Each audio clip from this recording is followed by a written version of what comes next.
Всем привет! Меня зовут Даша Пен. Сегодня поделюсь с вами своей историей, как я изучала немецкий язык. Начнем с того, что в школе немецкий язык я не учила.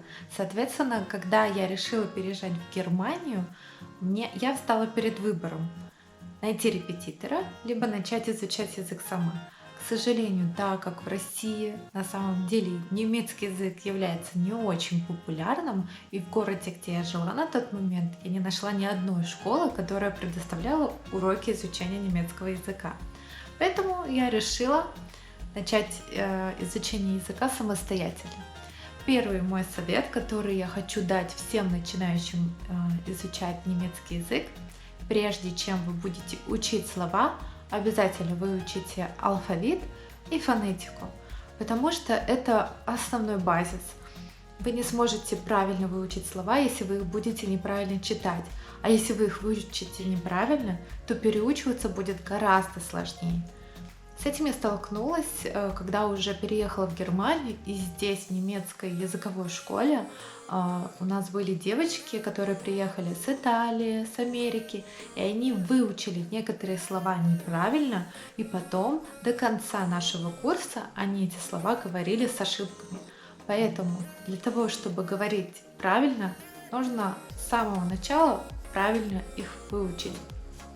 Следующим этапом, что мне очень помогло, это приложение Polyglot с такой зеленой иконкой. Вы можете в App Store его найти, прям по-русски пишите Polyglot немецкий язык. Далее я смотрела видео на YouTube с Дмитрием Петровым.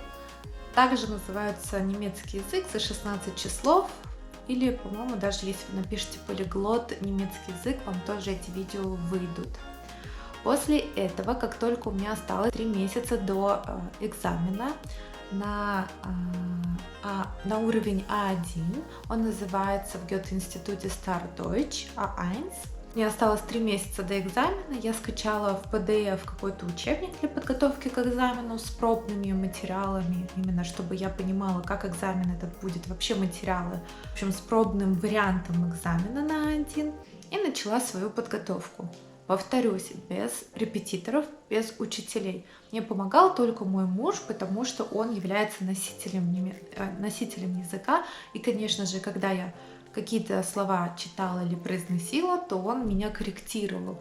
В принципе, больше никакой помощи он мне не оказывал. Это значит, что каждый может подготовиться к экзамену Startdeutsch А1 самостоятельно. Если вам нужна будет эта тетрадка, этот учебник, то обязательно напишите мне в комментарии, как с вами связаться, я обязательно ее вам пришлю, также с пробными материалами, вернее, с материалами пробного варианта для экзамена. Далее, после сдачи экзамена, я переехала в Германию. Кстати, сертификат на знание языка на уровень А1, он является обязательным условием получения визы, которая в дальнейшем подразумевает, что вы здесь получите вид на жительство.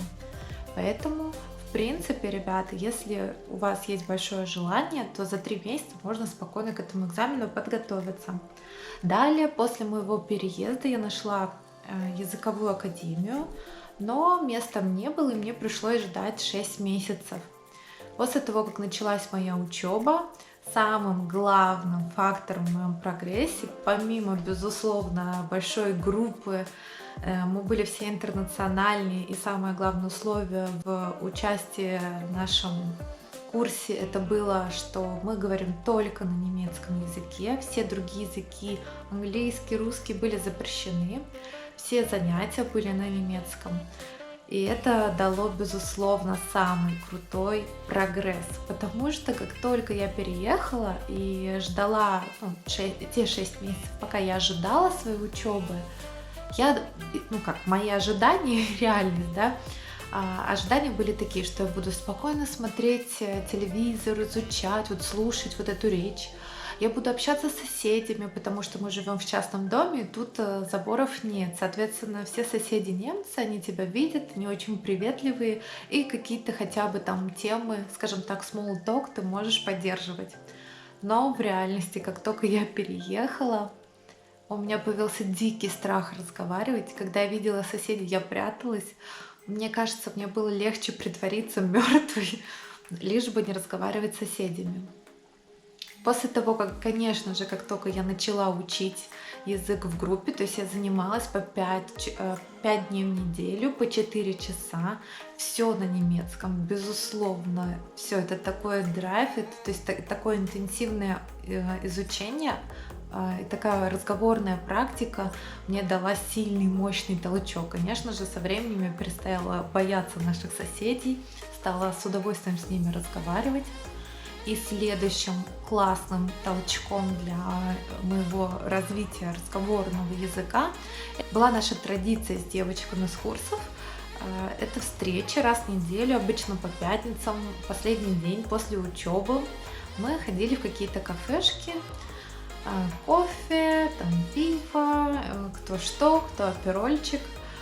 Выпивали, болтали, и сейчас мы уже вроде бы курс закончился, но мы дружим до сих пор, у нас до сих пор есть эта традиция. К сожалению, конечно же, она из-за короны сейчас приостановилась, мы не видимся, но тем не менее, как только вот у нас был период, когда было послабление, мы встречались. Я очень надеюсь, что мы будем видеться и дальше, потому что девочки растут, они учатся дальше, я учусь, у меня уровень, я уже сейчас повышаю, сейчас я изучаю уже B2, тоже в курсе, но, к сожалению, только онлайн.